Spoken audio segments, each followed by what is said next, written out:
சுவாமி எங்களை காப்பாற்றுங்க. நாங்கள்லாம் அந்த காடு கழனி அடிச்சுக்கிட்டு வயல்வெளியை அடிச்சுக்கிட்டு ஏதோ விவசாயம் பண்ணி வைத்து பொழப்பை நாங்கள் நடத்துகிறோம். ஆனால் இங்கே இருக்கக்கூடிய ஒரு மந்திரவாதி எங்களுக்கெல்லாம் ரொம்ப தொந்தரவு கொடுக்குறாரு, விவசாயம் பண்ண விடாமல் தடுக்கிறாரு அப்படின்னு இந்த சித்தர்கிட்ட ஊர் மக்கள் எல்லாமே சொல்கிறாங்க. ஒரு 10-15 கிராமத்து மக்கள் எல்லாம் ஒன்று திரண்டு நீங்கள் தான் ஐயா எங்களை காப்பாற்றணும் அப்படின்னு சொல்கிறாங்க. உடனே சரி எல்லாரும் வாங்க, நாம் மந்திரவாதியை போய் பார்ப்போம், என்னன்னு கேட்போம் அப்படின்னு சொல்லிட்டு எல்லாரையும் அழைச்சிக்கிட்டு போகிறாரு. அந்த மந்திரவாதி இந்த சித்தரை பார்த்த உடனே ஒரு பெரிய அரிவாள் எடுத்து வெட்டுறதுக்கு ஓடி வராரு. இந்த சித்தர் அப்படியே அந்த மந்திரவாதியை உத்து பார்க்குறாரு.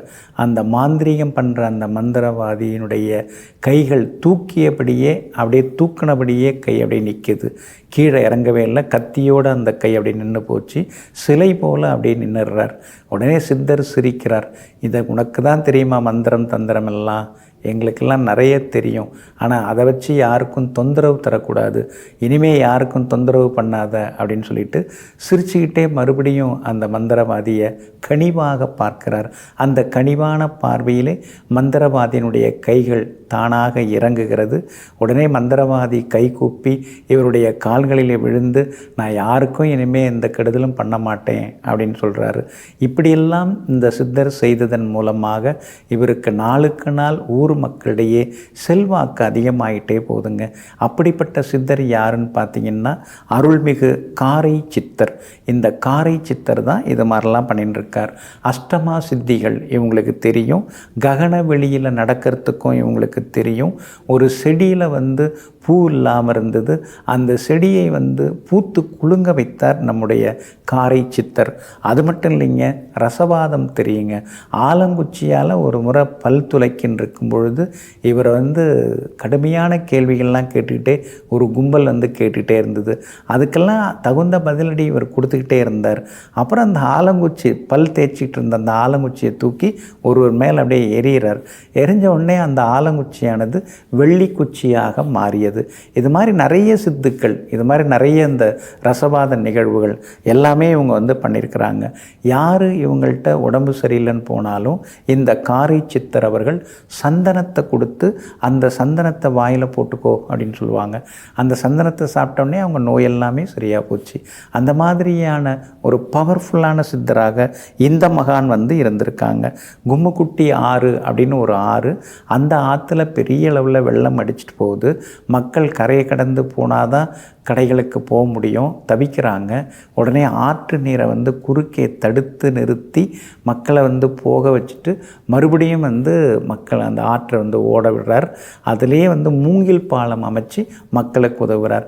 இந்த சித்தர் கஷ்டப்படுற மக்கள் யாராக இருந்தாலும் அவங்களுக்கு எல்லாமே அவங்க செய்கிறாங்க. 12 வயசில் ஒரு வீட்டை விட்டு வெளியேறினாருங்க. வீட்டை விட்டு வெளியேறி வட இந்தியாவுக்கெல்லாம் போனாருங்க. அதுக்கடுத்து திரும்பி வந்தார். அப்புறம் வற்புறுத்தலால் திருமணம் செய்தார். பூனே அந்த ஆயுதச்சாலை கவர்மெண்ட்டோட ஆயுதக்கிடங்கில் சில காலம் பணிபுரிஞ்சார். அப்புறம் மலேசியா, சிங்கப்பூர் போனார், இலங்கை போனார். அதுக்கடுத்தது இமயமலை போனார். அங்கே தான் இவருக்கு குருநாதர் கிடைச்சார். அந்த குருநாதர் லக்ஷ்மண் ஜுலா அப்படிங்கிற இடத்துல குருநாதர் கிடைச்சி அவர்கிட்ட தீட்சை வாங்கினார். காந்திஜியோட ஆசிரமத்திலையும் சில காலம் வேலை பார்த்துருக்கிறாரு. இப்படி பல இடங்களுக்கு போய் வந்தவர் நம்முடைய ஸ்ரீ காரை சித்தர் அப்படிங்கிற மகான். இந்த மகான் அதாவது 1964ஆம் ஆண்டு ஆகஸ்ட் மாதம் 24ஆம் தேதி மகா சமாதி ஆனாங்க.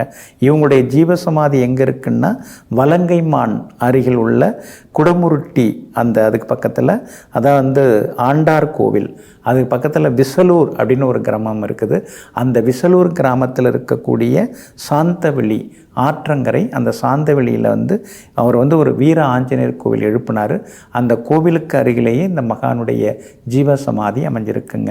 இந்த ஸ்ரீ மகான் ஸ்ரீ காரை சித்தருடைய ஜீவசமாதிக்கு போனோம்னா நம்ம கஷ்டம் விலகும், எல்லா பிரச்சனைகளும் தீரும், எல்லா வகையிலும் நல்லதெல்லாம் நடக்குங்க. எந்த தசாபுத்தி நடந்தாலும் பரவாயில்ல, இந்த மகானுடைய ஜீவசமாதி சென்று சில மணி நேரங்கள் தியானம் செய்துட்டு வாங்க, எல்லாம் நல்ல விதத்தில் நடக்குங்க. நெஞ்சிற்கினியவர்களே, வியாழக்கிழமையாகிய இன்றைய நாள் உங்களுக்கு வெற்றிகளையும் யோகிகள் மகான்கள் தவசிகளின் அருளாசியால் செல்வங்களையும் அள்ளித்தரும் அதிர்ஷ்டகரமான நாளாக அமையட்டும். மீண்டும் நாளை காலை சந்திப்போம். நன்றியுடன் உங்கள் ஜோதிட முனைவர் KP வித்யாதரன். வணக்கம்.